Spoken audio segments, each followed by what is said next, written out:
আমরা আসছি শিকাগো রিভারের কাছে। এখন আমরা অপেক্ষা করছি বোট ট্যুরের জন্য। টিকিট কেটে বসে আছি। এই শিকাগো রিভার দিয়ে এই সিটিটা ঘুরিয়ে নিয়ে আসবে আমাদের 75 মিনিটের মতো। বাতাসের শব্দ শুনে নিশ্চয়ই বুঝতে পারছেন প্রবল বাতাস বইছে। এজন্যই শিকাগোকে বলা হয় সিটি অফ উইন্ড। তো দেখা যাক এই ট্যুরের এক্সপিরিয়েন্সটা কেমন হয়। আশা করি আপনাদের সাথে শেয়ার করবো সবই। আমরা বোটে উঠে গেছি, আমাদের বোটও ছেড়ে দিয়েছে। এর মধ্যে আস্তে আস্তে বেলা পড়ে আসছিল। এই বোটটি অ্যাক্সেসেবল, এই যেমন আমি আমার হুইল চেয়ার নিয়ে উঠতে পেরেছিলাম। আর কমলা রঙের জ্যাকেট পরে যে লোকটিকে কথা বলতে দেখছেন, সে এই নদীর পাশের বিল্ডিংয়ের ডিজাইন, ইতিহাস এবং অন্যান্য খুঁটিনাটির বিষয়ে বর্ণনা করছিলেন।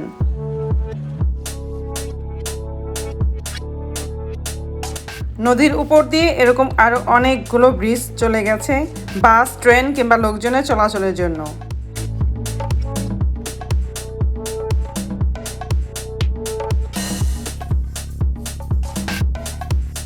এই লম্বা 3 স্টেপের যে বিল্ডিংটা দেখা যাচ্ছে, সেটা বানিয়েছিল একজন উইমেন আর্কিটেক্ট।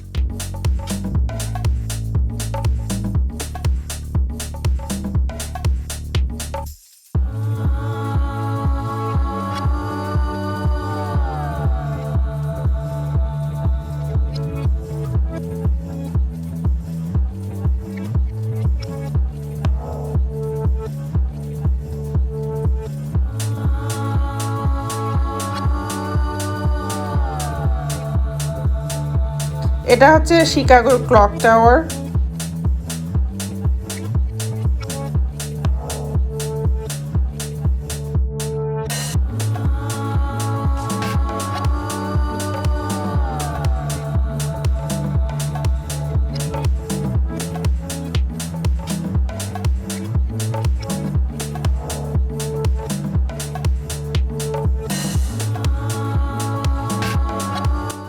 আর এটা হচ্ছে অ্যাপল কম্পিউটার স্টোর।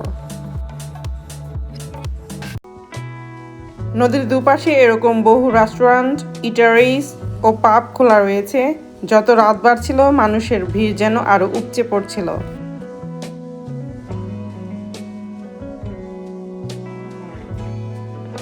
এই বিল্ডিংগুলোতে রয়েছে hotel, restaurant, museum, watch tower, shopping complex, এমনকি মানুষের বসবাসের জন্য বিভিন্ন অ্যাপার্টমেন্টও রয়েছে।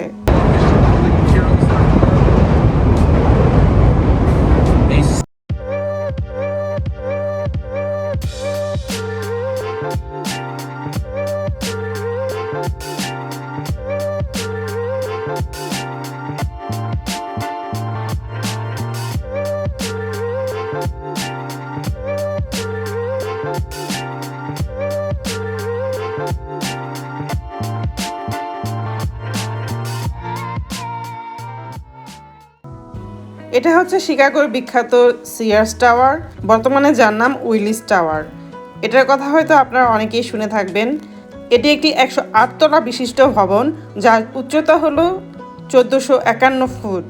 এটি যখন 1973 সালে উদ্বোধন করা হয়েছে, তখন এটি বিশ্বের সবচেয়ে উঁচু বিল্ডিং হিসেবে আত্মপ্রকাশ করেছিল, যা পরবর্তীতে 25 বছর ধরে বজায় ছিল। কিন্তু এরপরে বিশ্বের বিভিন্ন জায়গায় আরও অনেক উঁচু বিল্ডিং তৈরি হয়েছে। এর উপরে উঠে এই শিকাগো শহরকে 360 ডিগ্রি অ্যাঙ্গেলে দেখা যায়। আপনারা শুনলে অবাক হবেন, এই বিল্ডিংয়ের ডিজাইন করেছিলেন একজন বাংলাদেশি, যার নাম ফজলুর রহমান খান। সাথে অবশ্য একজন আমেরিকানও ছিলেন। যে আর্কিটেকচারাল বোট ট্যুর, এটা শেষ করে আসলাম। 75 মিনিটস, 6 ঘন্টার মতো ছিল। খুব ভালো লেগেছে।